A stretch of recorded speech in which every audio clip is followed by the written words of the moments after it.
Salam cuisinière Aïcha nuyu naa leen ba xol yee ngi féex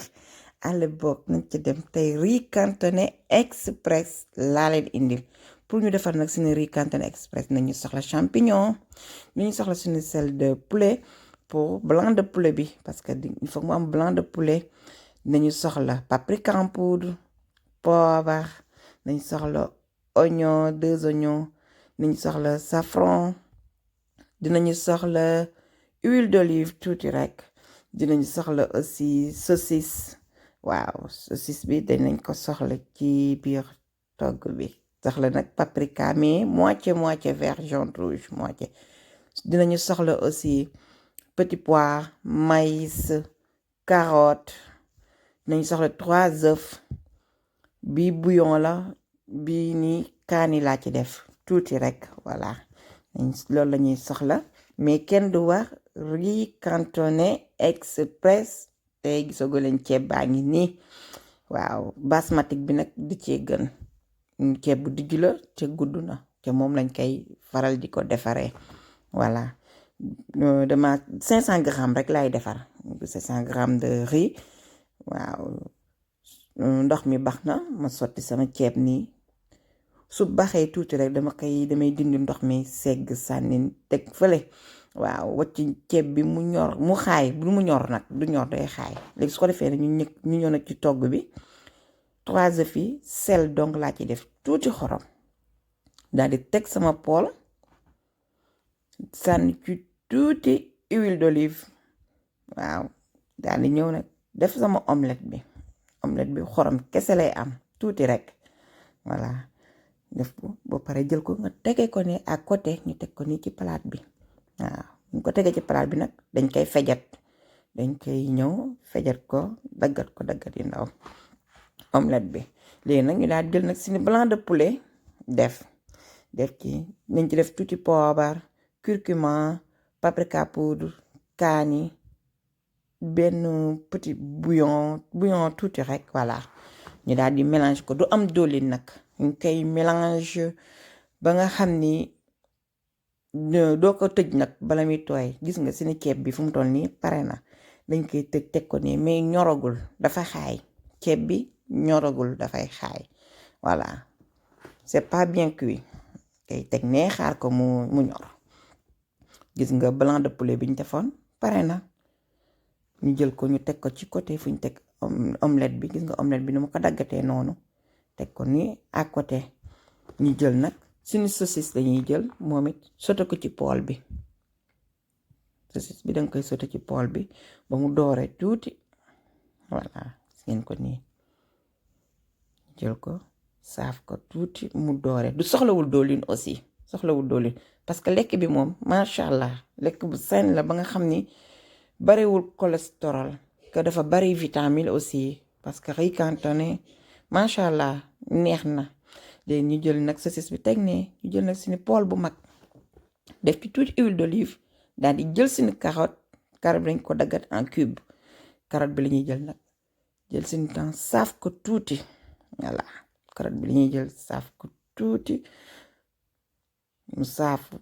parce que soble bi daggat naa ko paprika vert jaune rouge yëpp daggat nañ ko nii ba pare léegi comme ñoom ñooy gën a gaaw a ñor ko carotte bi moo tax may sotti tuuti carotte bi ci pool bi ma jiital carotte bi ba pare na nga daal di ñëw indi nag yëpp mélange ko indi nga soble bi paprika bi yëpp mélange ko xam nga ko rek def ba mu très bien daal di ñëw nag def sa paprika en poudre paprika baa ngi nii def tuuti poobar aussi sa poobar daal di mélange xool nu mu joxee gum gis nga safran bi boo leen amulee bee rek mun ngeen jël bii boo leen jëlee 2 ba 3 baax na waaw 2 ba 3 baax na wala ngeen jël bii bi ngeen ci am rek yéenay choisir nga def sa safran boo defee safran daal di mélange tuuti xool xam ngeen bu leen fàtte ne nag ceeb bi ñoragul moo tax da ngeen di def tuuti ndox xool ñu def tuuti ndox xool voilà bu ñu wax nag riz cantonné sans sauce joa bi parce que da cee am solo ci la bokk parce que riz cantonné express bi togg asiatique la dañ ci def tuuti sauce joa bi suñ ko ci defee nii waaw daal di yëngal xool il faut ñu def tuuti ndox parce que ceeb bi ñoragul waaw ñu def sànni ci tuuti ndox yéen a ngi gis nii def nañ ci tuuti ndox nii laa ko bëggee aca boog ñu dem fii lay xewee ci cuisine yaa Aïcha ñu daal di jël nag sini 2 xobu laurier sànni ci parce que laurier bi am na ci solo loolu macha allah am na ci goût aussi waaw def 2 xobu laurier daal di def nag sini maïs aussi defee maïs bi daal def petit pois aussi daal di mélange xool lu mu joxee gu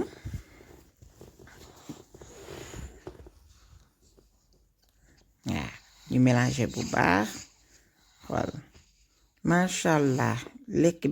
riz Canton Express dafa neex gis nga dolli naa tuuti ndox damay dolli tuuti ndox parce que ñànkatang bi ma leen waxoon ñoragul moo tax que ma ñànkatang bi dama ko war a jël ñëw sóor ko fii waaw ñu ñam nañu xaw na lewet tuuti ñu def suñu bouillon sànni ci tuuti xorom waaye suñu champignon nag la ñuy ñëw def nii bu ñu defee champignon bi xam ne bu la neexee nag ngeen daggat ko mi man ma jox ko jëmm bi nii damay daal di neex waaw damay daal di neex kon nag léegi nag gis nga boo defee nii ñu jël suñu ceeb daal di ciy sotti sóor ko ceeb bi danga koy sóor ci biir parce que ceeb bi desewoon na ñor nga yëngal ko ba mu maase ngeen koy gisee nii riz Canton Express ngay am fii ba mu bari jom waaw ba xol yaa ngi féex waaw cuisine yaa Aïcha rek macha allah waaw gis ngeen léegi nag ba ma ko yëngalee pare dama jël na suñu blanc de poulet bi ñu saafoon ak omelette bi ak saucisse bi waaw këñ def ko ci biir daal di yëngal ba mu maase tëj ko pendant 5 minutes parce que ñànkatang bi ñorul woon bu ko defee nag 5 minutes yooyu dina fekk mu ñor ma tëj ko mu ñor waaw macha allah lekk bu neex la lii nag maa ngi koy may waa cuisine yaa Aïcha sama abonné yi yéen rek laa koy yàkkal nii waaw jël sama poulet rek teg di côté bi kon nag lii yéen a ko moom dina wax rek ni à la prochaine incha allah ci yeneen togg yi bees avec yaa Aïcha